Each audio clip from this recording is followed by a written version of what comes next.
2019 সালে খুনের ঘটনায় 3 মহিলা সহ 4 জন ব্যক্তিকে যাবজ্জীবন কারাদণ্ড দিল বীরভূম জেলা আদালত। প্রসঙ্গত জানা যায় 2019 সালের অগস্ট মাসে পেশায় রাজমিস্ত্রি শেখ শামসুদ্দিন নামে এক ব্যক্তিকে নৃশংসভাবে খুনের ঘটনায় এদেরকে গ্রেফতার করা হয়েছিল। আজ সেই মামলার রায়দান হলো আদালতে। জানা যায় সাজাপ্রাপ্ত আসামিদের পরিবারের সাথে খুন হওয়া শেখ শামসুদ্দিনের বিয়ের সম্বন্ধ চলছিল। তখন শামসুদ্দিনের বোনের সঙ্গে অবৈধ সম্পর্কে জড়িয়ে পড়ে এই ব্যক্তি। এরপর বাগবিতণ্ডা, পরবর্তী ক্ষেত্রে নৃশংসভাবে খুন করা হয় শামসুদ্দিনকে। চোখ উপড়ে নেওয়া হয়েছিল। ঘটনা তদন্ত শুরু করে সিউড়ি থানার পুলিশ এবং 3 জন মহিলা ও 1 জন পুরুষকে গ্রেফতার করা হয়। দীর্ঘদিন জেলে থাকার পর আজ তাদের সাজা দিল আদালত। দেখুন, এটা 3/8/2019 তারিখে কেসটা লজ হয়েছিল, এফআইআর হয়েছিল।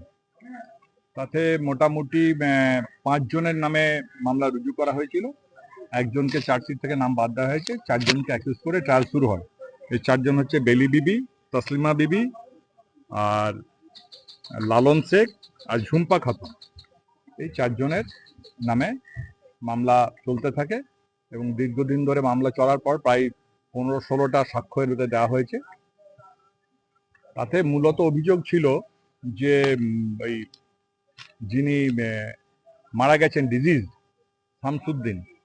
শামসুদ্দিন একটা বাড়িতে যাওয়া আসা করতো, সেখানে তার বিয়ে ঠিক হয়েছিল এবং বিয়ে ঠিক হওয়ার পরে সেই বাড়িরই আরেকটি মেয়ের সাথে তার একটা ইলিসিট রিলেশন তৈরি হয় এবং সেটা দিদি দেখে নেওয়ার কারণে তাকে কিন্তু সবাই মিলে রাত্রেবেলায় তার বাড়িতে যখন শেষে ছিল ট্র্যাঙ্গুলেশন করে তাকে মেরে দেওয়া হয় এবং ব্রুটালি খুন করা হয়েছে। তাকে ছুরি দিয়ে তার চোখেও আঘাত করা হয়েছিল। তারপর সে সেখানে মারা যায়। ডেড বডিটা ভোর রাতে তারা একটা ট্রলিতে করে সবাই মিলে ট্রলিতে করে নিয়ে গিয়ে এটা পাইকপাড়ার কোন একটা জায়গা থেকে ফেলে দেওয়া হয়। পরবর্তী ক্ষেত্রে পুলিশ এই বডিটা উদ্ধার করে এবং পরবর্তী ক্ষেত্রে ইনভেস্টিগেশন শুরু হওয়ার পরে সিসিটিভির ফুটেজ থেকে দেখা যায় যে এরা কিন্তু সবাই মিলে ট্রলিটা ঠিলে নিয়ে গিয়ে যাচ্ছে এবং তাতে ডেড বডিটা আছে। সেই জন্য তাদের বিরুদ্ধে 302, 201, 120B এবং 34 এর ধারায় মামলা রুজু করা হয়। গত পরশুদিন ডিস্ট্রিক্ট জজ কোর্ট মাননীয় লার্নেড ডিস্ট্রিক্ট জাজ আরতি রায় শর্মা তার কোর্টে বিচার হয় এবং তিনি এদিকে দোষী সাব্যস্ত করেন।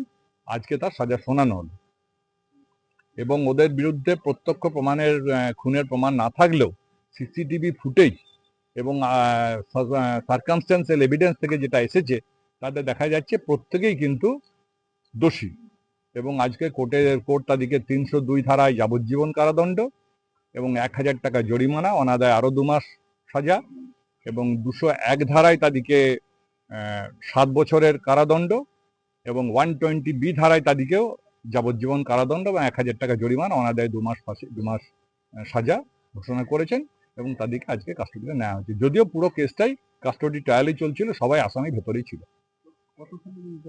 এটা 2019 সালের কেস, 19 সাল থেকে চলছে।